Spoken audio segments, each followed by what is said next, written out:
Well, at our 300th race in Turkey, so much of the team has evolved, but the spirit remains the same. I think there's only one member left in the garage that was there at the first race, Ollie Schack, working on the front end of Max's car. But yeah, the vibe, the passion, the music, that's all. That's still very much as it was in the first year of Red Bull coming into the sport.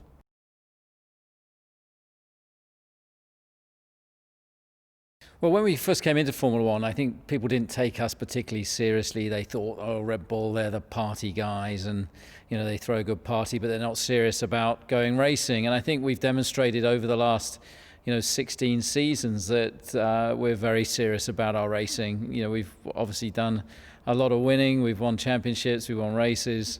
But we've kept that fun spirit. We've kept that DNA within the team and that zest for life and not being afraid to do things, differently, being a bit non-conformist with some of the OEMs that we compete against. So that side of the team and that DNA within the team has very much remained the same. There's so many moments, so many highlights. You could say the first win in China, the first podium with DC in Monaco, the first World Championship victory in Abu Dhabi, though, in 2010 against the odds is probably the one that stands out for me, the most of all of those victories. Well, I'm incredibly proud that we've retained approximately 150 people that were here the day I started, right at the beginning in 2005, and they even go back further than that. There's people here that were here when David Coulthard was racing in Formula 3, when the team was Paul Stewart Racing. We've got Tony Burrows, Dave Boys. They've all been here huge amount of time, and it's great that we've got that continuity. It's great that we've still got that legacy of people that have stuck by the team and have passed their knowledge on to the younger guys and girls that are in the team today. Well, out of that 180 podiums and 63 wins that we've had so far, of course, they all mean so much. Those trophies, sit in our entrance hall now, and everybody's incredibly proud of them. And to pick one out is incredibly difficult. Obviously, the first trophy, was a very proud moment. The first victory, the first World Championship. But the most important one is always the next one. So that's the one that we're chasing, and hopefully to mark our 300th Grand Prix, it'd be fantastic to return home with a great big trophy.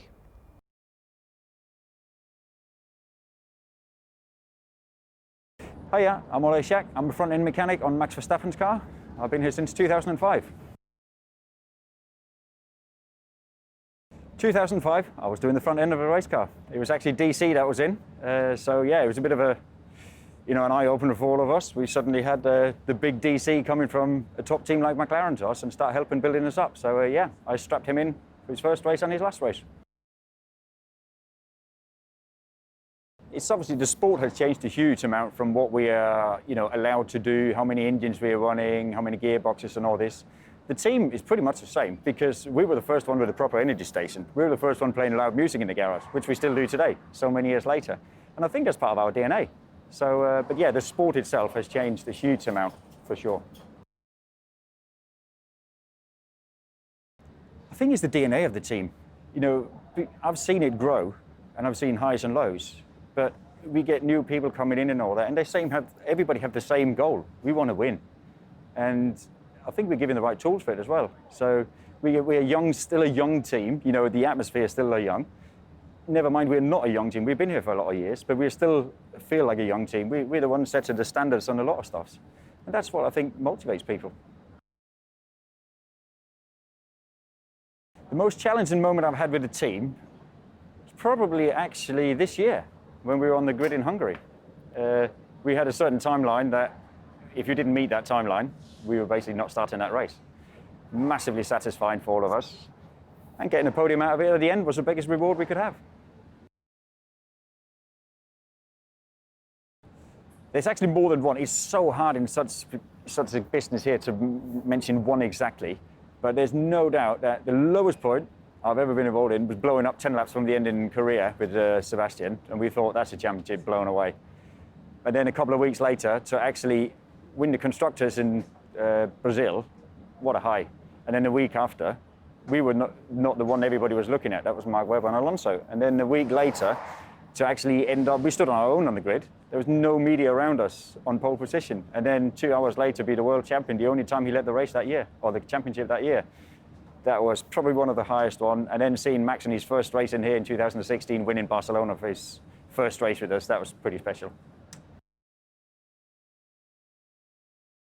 For me, to have done every single race for here is a bit of a privilege, to be honest, because not having any time off to, if you've been ill or whatever, you stayed fit and healthy. So yeah, it's been fantastic. And Christian's still got his hair, I haven't, so I don't know what's happened.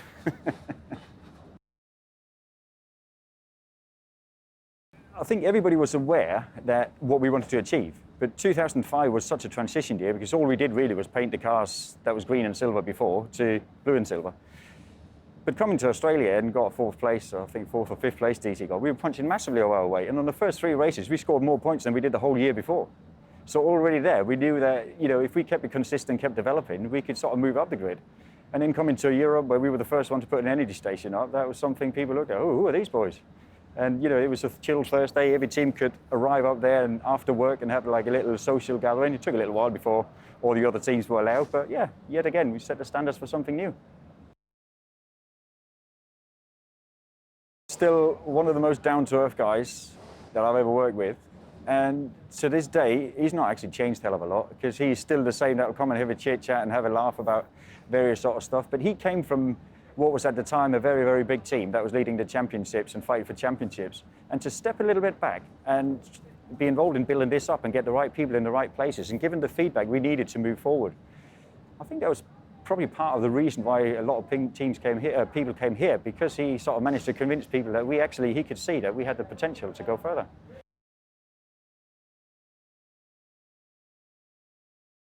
My name's Will Courtenay.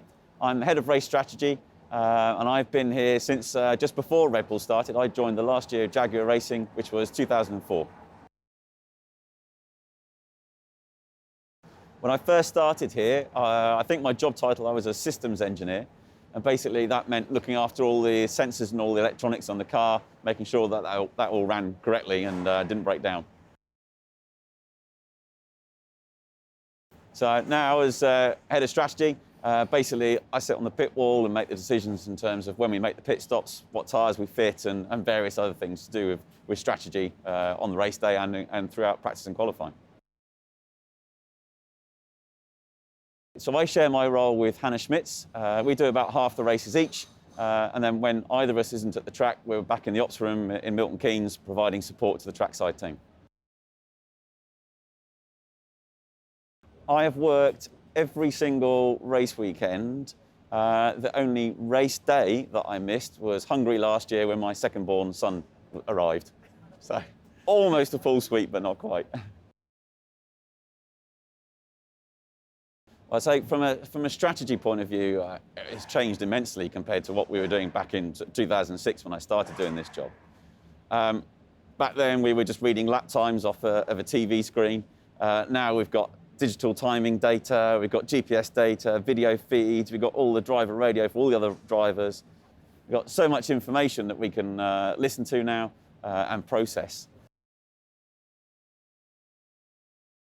Well, I mean, I think some of the best moments are our first race win back in China 2009, then winning the championship in 2010. That was obviously a very exciting time for us. Well, I think all the talk now is about artificial intelligence and machine learning and all those sorts of big data type processes.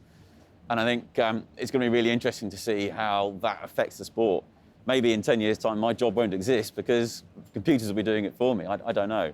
I hope that's not the case. And I think there's a lot that is hard for a computer to understand that a human can, but it's certainly shifting more and more in that direction now.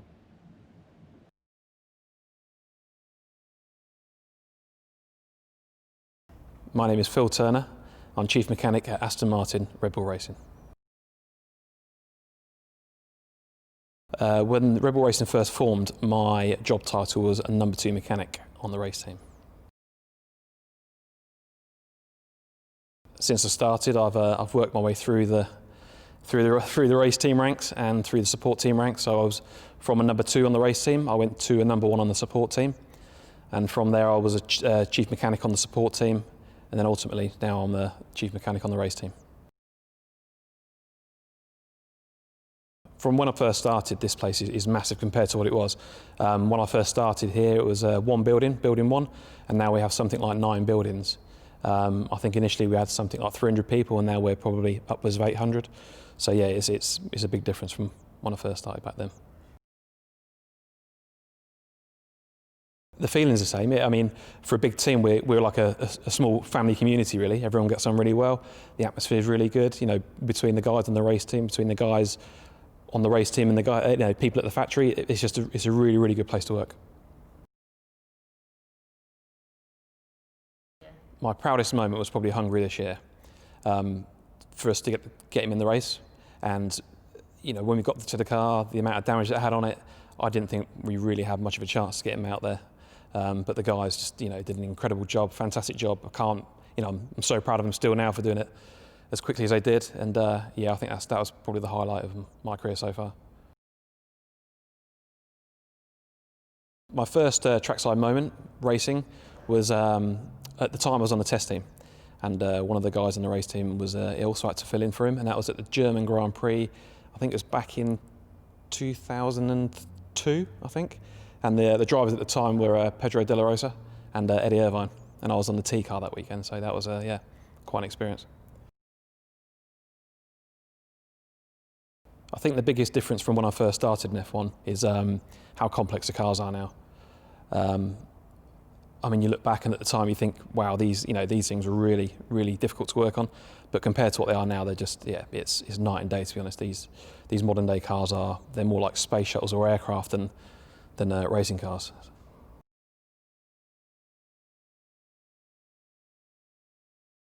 My name is Tony Burrows, and I am the support team manager here at Red Bull Racing. We've done some fantastic events for Red Bull Racing over the years, especially ones that stand out the most are Ladakh in the Himalayas, with Neil Yarney driving the RB1, which is a fantastic event that was.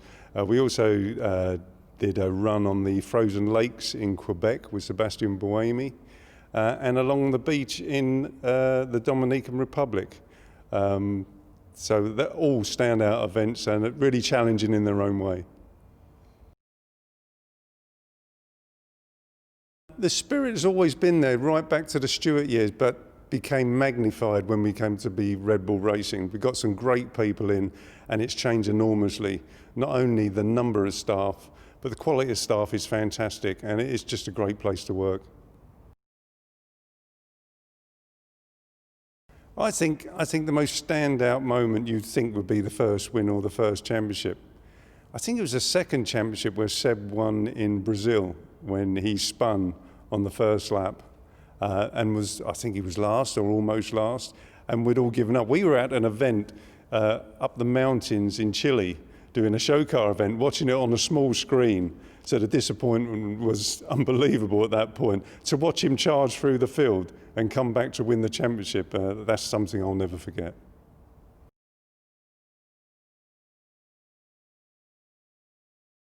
My name is Dave Boys. I'm the race team build manager at Aston Martin Red Bull Racing, and I've been here since 2005. Obviously, so the team evolved from Turkish Grand Prix and then to Jaguar, and from Jaguar obviously into where we are now with Red Bull Racing. It's grown in terms of personnel. Obviously, there's a lot more personnel than there was then to where we are now. It's a professional outfit. It's a great team to work for. It's difficult to say. I think because it was an energy drink manufacturer, you think that maybe there isn't the drive of devotion there for us to be successful in Formula One, but that's proved to be totally wrong. I feel proud in the people that were originally here and the people that are here now. I think that we've got a great bunch of people here. They all motivated, they all push hard, they've all driven towards the same goals, the same successes. So yeah, I'm really, really proud. Proudest moment obviously is championship wins. Obviously your first race win, which is really memorable. I think for us to attract good quality drivers, for us to be successful on track, for me, my drive is that. I love the competition we do. I love the thought of us winning.